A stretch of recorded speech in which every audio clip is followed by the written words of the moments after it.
Do you know how many units each company has to sell to stop making a loss? In this video, you will learn what is the break-even point, what is the operating profit, and how many units does each company have to sell to stop making a loss. The break-even point can be defined as the sales volume at which we earn nothing, but also we have no loss. In other words, our operating income is equal to zero. We can also present the operating income in this way. Have you noticed something in this formula which can be simplified? Look, the revenue after subtracting variable costs is the contribution margin. For this reason, we can also present the mentioned formula in a shorter way.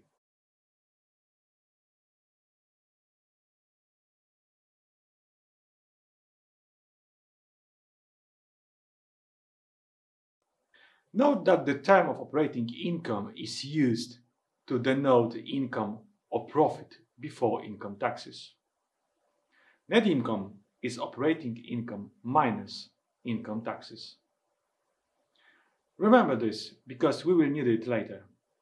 At the beginning of this video, I said we were going to talk about break-even point. For this reason, I will replace the operating income with the abbreviation denoting the break-even point.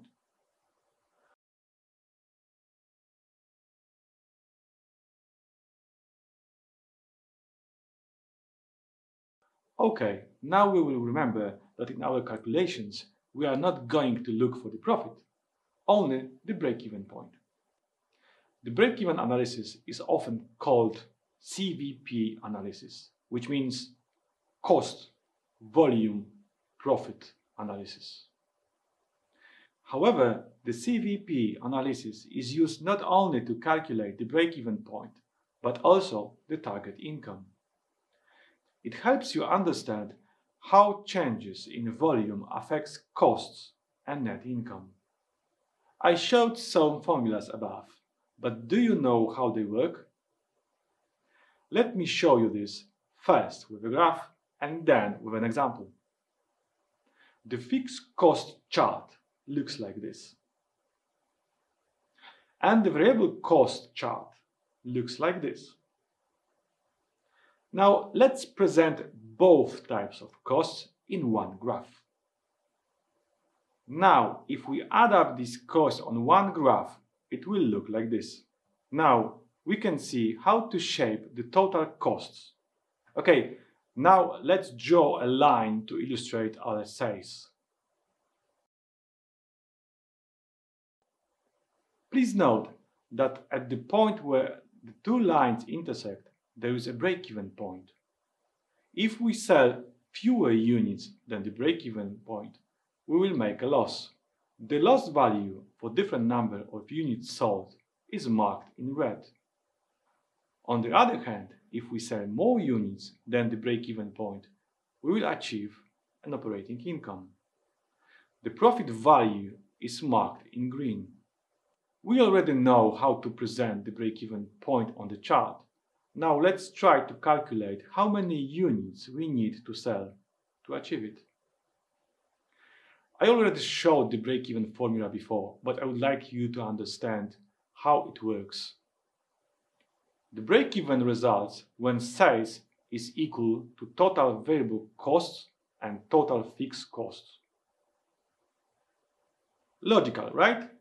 Then let's try to calculate the break-even point on a single example without using the formula. Suppose my fixed costs are $40. I buy each product for $10 and sell it for $20. Now don't look at the formula. Do you know what my break-even point is? 1, 2, 3, 5. As you can see, my contribution margin per unit is $10 because I buy each product for $10 and sell it for $20. Since my contribution margin on each product is $10, let's check how many such products I have to sell to cover my fixed costs. Not 1, not 2, not 3, but 4. As you can see, it's very easy to calculate that it is enough for me to sell 4 units to reach the break-even point. Now let's check this result against the previous formula. My sale is 4 times $20, which is $80. My variable cost is 4 times $10, which is $40. My fixed cost is $40. So the formula also shows that my break-even point is 4 units. Let's take a look at the different formula. Thanks to it, we will be able to calculate the break-even point in more complex examples.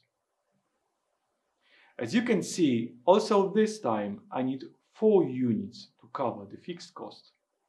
During our seminars, we will usually use this formula. We already know how to calculate the break-even point in units. Now let's calculate the break-even point in the sales value. It is easier than you think. Look. We already know that our break-even point is 4 units.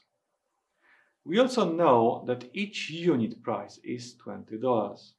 There is nothing easier than calculating the value of sales.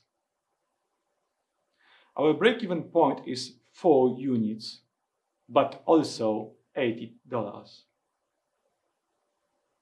As you can see, the break-even point can be presented in 2 ways.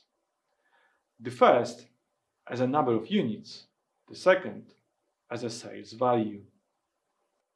Now let's check the obtained result by using the appropriate formula.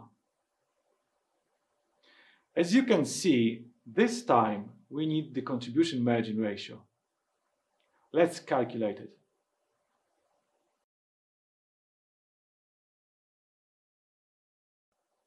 Our contribution margin is 50%. Let's put it into formula. Calculations with the use of the formula confirmed the break-even point in sales value. Let us discuss the meaning of the obtained result. Our break-even point is 4 units or $80. By selling fewer units, which means the value of sales less than $80, we will make a loss. And vice versa, by selling more than 4 units, which means increasing sales value above $80, we will make an operating income. The CVP analysis I've just presented has some limitations. Let's talk about the situations in which we can apply this method. The assumptions for the CVP analysis are as follows. First, costs can be classified as either variable or fixed.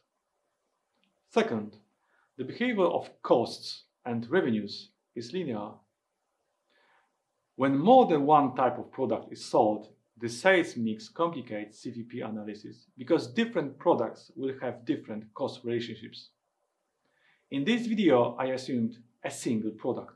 Now you know how many units any company has to sell to stop making a loss. What's more, you even know what the sales value should be to stop making a loss.